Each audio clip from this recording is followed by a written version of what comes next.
تو زبان سے یہ نہیں کہا کہ میں اللہ سے مانگ مانگ کے تھک گیا ہوں لیکن اللہ دینے کے لیے تیار نہیں ہے, میرا تو دوسرا بیٹا بھی گیا. جب دوسرا بیٹا بھی گیا ہے نا, اس وقت یہ الفاظ کہے ہیں کہ آنکھوں کی بینائی چلی گئی. گھر والے کہنے لگے کیا آپ کو ابھی تک یاد ہے؟ کچھ چیزیں غیر اختیاری ہوتی ہیں, اپنے اختیار سے غم کو سوچنا یہ شریعت میں جائز نہیں ہے, لیکن کچھ چیزیں انسان کے اختیار میں نہیں ہوتی. وہ غم جو آپ کے اختیار میں نہیں ہے اس پہ آپ کو گناہ نہیں ملتا بلکہ صبر پہ ثواب ملتا ہے. شریعت میں حکم یہ ہے کہ غم کو بھول جاؤ, اس کو ایک ہی چیز کو لے کے مت بیٹھے رہو. لیکن حضرت یعقوب علیہ السلام کو اپنے بیٹے سے کتنی محبت ظاہر ہے اس بیٹے میں بہت ساری خصوصیات تھیں. وہ جانتے تھے کہ اللہ ان کو پیغمبر بنائے گا, کہ اتنے عرصے کے بعد بھی آپ کے دل سے غم نہیں, لیکن اس غم کو لے کر زندگی گزار دی. کسی کے سامنے اللہ کی شکایت نہیں, میرے ساتھ کیا ہو رہا ہے اور دعا قبول کیسے ہو رہی ہے.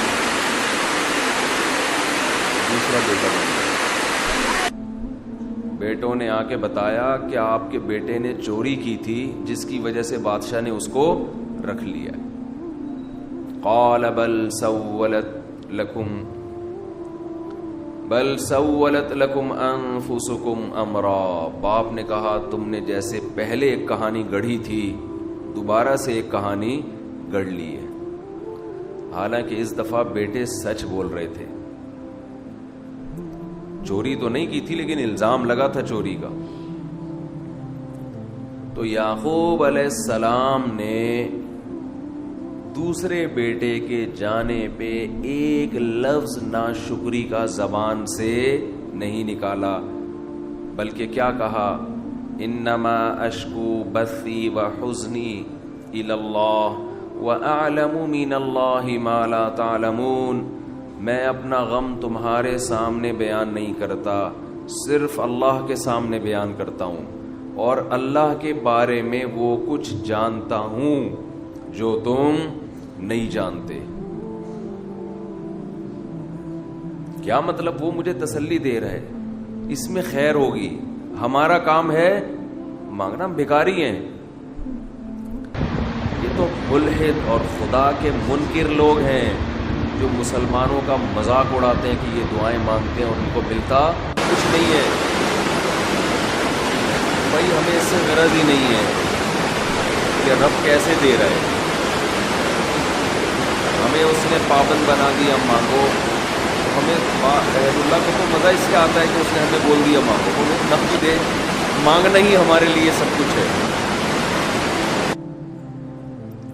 تو میں جو بات عرض کر رہا تھا وہ یہ تھی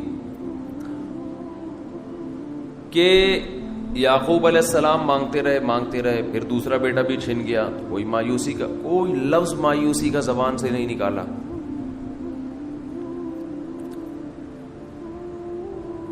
تو حدیث میں آتا ہے کہ ایک بندہ مسلسل دعا مانگتا ہے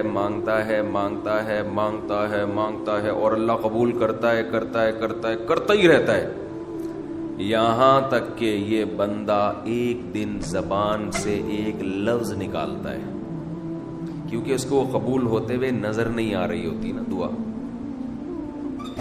یہ زبان سے کیا لفظ نکالتا ہے کہ میں دعا مانگتا ہوں مگر اللہ قبول بولو نہیں کرتا. جیسے معاذ اللہ نقل کفر کہ یعقوب علیہ السلام اگر کہہ دیتے کہ اللہ کئی سال سے دعا مانگ رہا تھا بیٹا مل جائے مگر تو نے تو دوسرا بھی چھین لیا, لہذا ثابت یہ ہوا کہ میں مانگتا تو ہوں لیکن اوپر والا قبول بولو نہیں کرتا. اگر یہ لفظ زبان سے نکالتے جیسے کہ آج کل لوگ نکالتے ہیں زبان سے, تو حدیث میں آتا ہے یہ جو جملہ زبان سے نکالا ہے اس کے بعد سے اللہ قبول کرنا چھوڑ دیتے ہیں. اس سے پہلے ہو رہی تھی.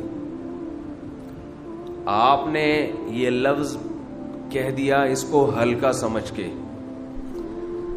اللہ کے ترازو میں یہ کلمہ، یہ چھوٹا سا جملہ بہت بھاری ہے اللہ کی غضب کو دعوت دینے کے لیے.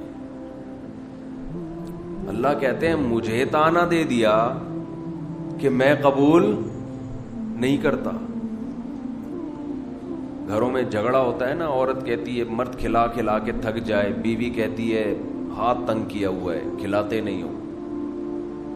بعض دفعہ آدمی کو غصہ آتا ہے کہ اب میں ہاتھ اپنا تنگ کر کے دکھاؤں گا، اب انڈے نہیں لے کر آؤں گا. میں کہتا ہوں چنگیز خان بھی، اگر کوئی چنگیز خان کی اولاد ہے نا، اس میں بھی اتنی طاقت نہیں ہے کہ بیوی کہے کہ 6 انڈے چاہیے اور وہ ان 6 کو 4 کر کے دکھا دے. یعنی آج 4 انڈے آئیں گے 6 نہیں آئیں گے. کوئی ہے ایسا مائی کا لال؟ کوئی ایسا مائی کا لال پیدا نہیں ہوا. تو استنبول کیسے فتح کرو گے؟ صحیح، استنبول کیسے فتح کرو گے؟ سلطان محمد فاتح نے استنبول فتح کیا تھا نا. ایک بڑے بزرگ نے بڑی اچھی بات کہی کہ فرعون نے ہزاروں بچوں کو قتل کیا، اور بنی اسرائیل کے نا، لیکن موسیٰ علیہ السلام جب صندوق سے نکلے فرعون نے ارادہ کیا اس کو بھی قتل کروں. فرعون کی بیوی نے کہا لا تقتلوہ، اسے قتل مت کرو. فرعون نے کہا اچھا. فرعون نے کیا کہا؟ ٹھیک، it is okay, no problem. سمجھتے ہو؟ تو یہ ہمارے لیے بڑی تسلی کی بات ہے، یہ ہمارے لیے بڑی تسلی کی بات ہے کہ جب فرعون جیسا آدمی گھر میں فرعون نہیں تھا تو ہم اور آپ کس کھیت کی مولی ہیں یار. چلتے رہو جیسے زندگی گزار رہے ہو، جتنے انڈے کہے ہیں اتنے لے آیا.